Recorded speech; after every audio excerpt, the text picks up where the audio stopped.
Good afternoon, everyone. My name is Dari, and I'll be speaking on behalf of Group 6. We will showcase our final product shortly, but before we do that, we want to give a short introduction about our data case and our client. Our client for this project is the Talent Academy West-Friesland, a public-private partnership in the North Holland North region of the Netherlands.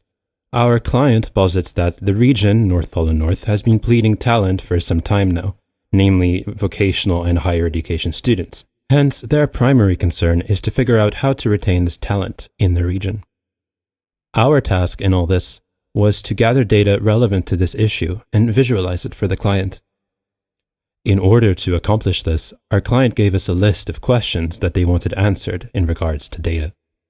So we split these questions among our group and set out individually to find data to answer the questions that we were given.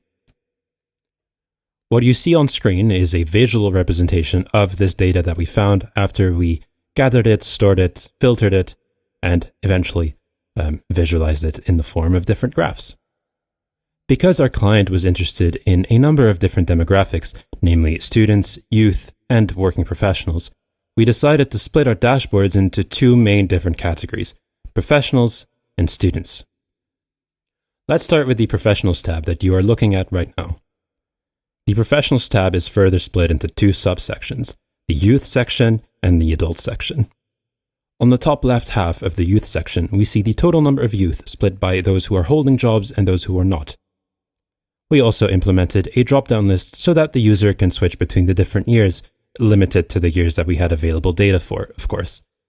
In the top right corner of the Youth section, we see the total number of working youth within the region, but split by those who live and work within the region, and those who live within the region but work without, in dark blue and light blue respectively.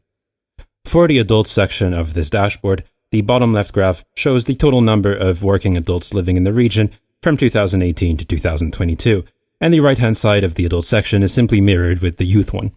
Moving on to the second part of this dashboard, we are now on the Students tab. On the top left, we see the total number of students in the region who hold a degree, split by VO and HBO niveau, and also split by municipality within North Holland North. Accompanying this graph on the right side is the total number of students in the region, but split by their vocational direction.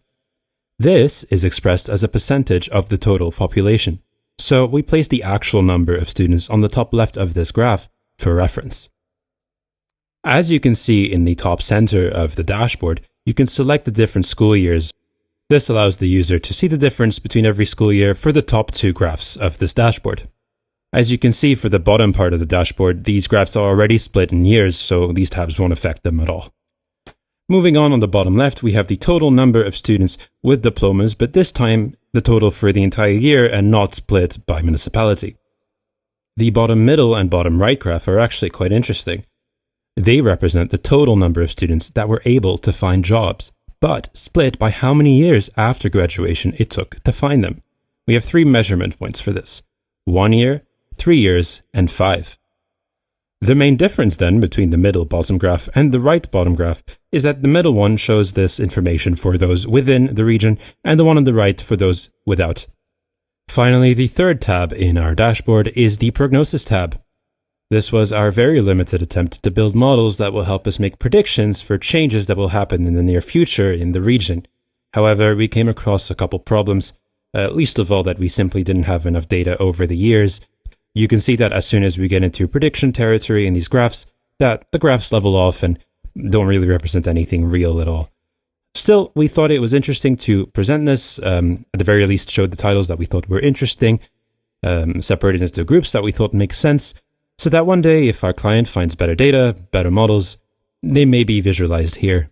Finally, for every single graph in our dashboard, you can click the Informations tab, which will redirect you to the source of the data for that graph. Most of our data was either gathered from the CBS or the website NHN Inzicht, which itself also gathers a great portion of its data from the CBS. On behalf of all of Group 6, Dima, Justia, Abel, myself, and Kyra, we thank you very much for your patience, for listening to our presentation, and wish you a very pleasant rest of your afternoon. Thank you.